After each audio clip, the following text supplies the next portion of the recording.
नमस्ते और आज की इस बेहद खास चर्चा में स्वागत है। आज हम बात करने वाले हैं एक ऐसे आइडिया की जो शायद इंसानियत के अस्तित्व को बचाने का हमारा सबसे बड़ा और दुस्साहसी ब्लूप्रिंट हो सकता है।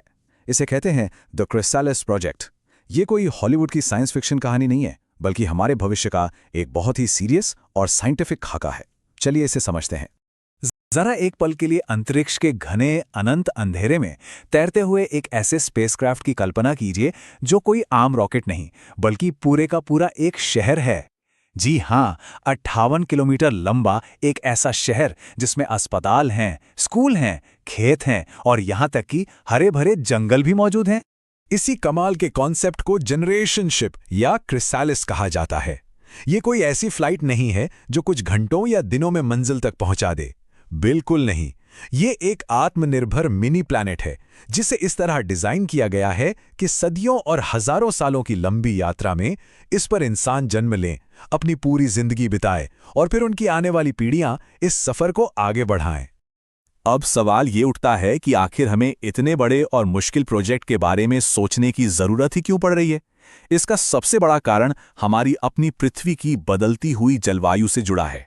अगर हम साइंटिफिक डेटा और ग्लोबल ट्रेंड्स पर नजर डालें तो स्थिति काफी डराने वाली है। हमारे प्राकृतिक संसाधन तेजी से खत्म हो रहे हैं, आबादी लगातार बढ़ रही है, ग्लोबल वार्मिंग की वजह से बर्फ पिघल रही है और जंगल कम होते जा रहे हैं। कई साइंटिफिक अनुमान तो यहां तक कहते हैं कि मानव सभ्यता को सुरक्षित रखने के लिए हमारे पास शायद सिर्फ अगले 100 साल का ही समय बचा है। ऐसे में एक इंटरस्टेलर बैकअप प्लान होना अब कोई शौक नहीं, बल्कि हमारी जरूरत बन गई है। तो अगर कभी हमें अपनी पृथ्वी छोड़नी ही पड़ी तो हम जाएंगे कहाँ? हमारी नई मंजिल क्या होगी?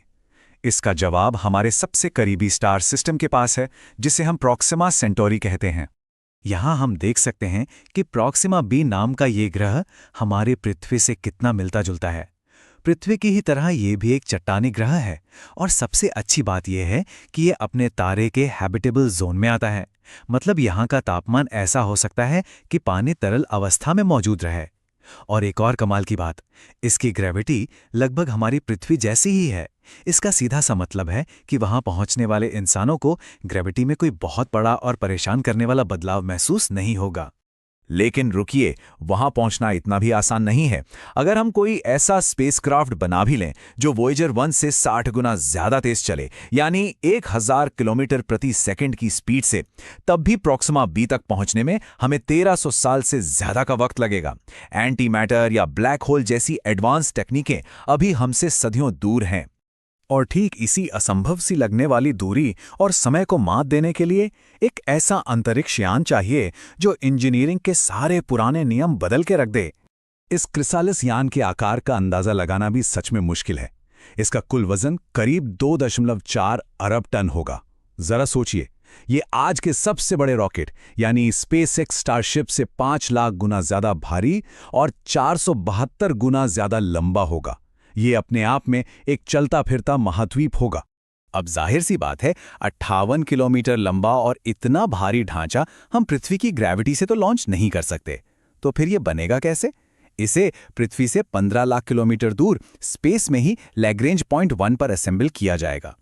ये एक ऐसा पॉइंट है जहां ग्रेविटी काफी स्थिर रहती है। पृथ्वी और चांद के संसाधनों के साथ साथ एडवांस 3D प्रिंटिंग का इस्तेमाल करके इस पूरे शहर को बनाने में कम से कम 25 साल लगेंगे। चलिए अब इस विशाल स्ट्रक्चर के अंदर चलते हैं और देखते हैं कि वो जगह कैसी होगी जहां इंसान असल में रहेंगे, यानी हमारा हैबिटेट मॉड्यूल, मानवता का नया तैरता हुआ ग्रह। किसी भी बड़े शहर की तरह इसे भी बहुत ही स्मार्ट तरीके से प्लान किया जाएगा। ये मॉड्यूल 5 मुख्य हिस्सों में बटा होगा। इसमें खेती और खाना बनाने से लेकर पार्क्स, रहने की जगहें, मेडिकल और रिसर्च लैब्स सब कुछ शामिल होगा। जहाज के घूमने से एक बनावटी ग्रेविटी पैदा होगी ताकि कोई भी आसानी से चल फिर सके। और इस लंबी यात्रा के दौरान ब्रह्मांड के अद्भुत नज़ारे देखने के लिए एक बहुत विशाल ऑब्जर्वेशन डोम भी बनाया जाएगा। पर क्या कोई भी इंसान आसानी से इस जहाज पर जा सकता है? बिल्कुल नहीं। अंटार्कटिका जैसी बेहद ठंडी और दुनिया से कटी हुई जगह पर पहली पीढ़ी के यात्रियों को 70 से 80 सालों तक कड़ी ट्रेनिंग करनी होगी। ऐसा इसलिए ताकि वो अंतरिक्ष के उस बंद और सीमित स्पेस में रहने के भारी मानसिक और सामाजिक दबाव को झेलना सीख सकें। अब आता है एक बहुत ही दिलचस्प सवाल पे। आखिर इस 2.4 अरब टन के शहर को 4.24 लाइट ईयर्स की दूरी तक हम चलाएंगे कैसे? आइए इसके पीछे की फिजिक्स को समझते हैं। इस महाविशाल जहाज का 90% हिस्सा सिर्फ और सिर्फ ईंधन के लिए रिजर्व्ड होगा।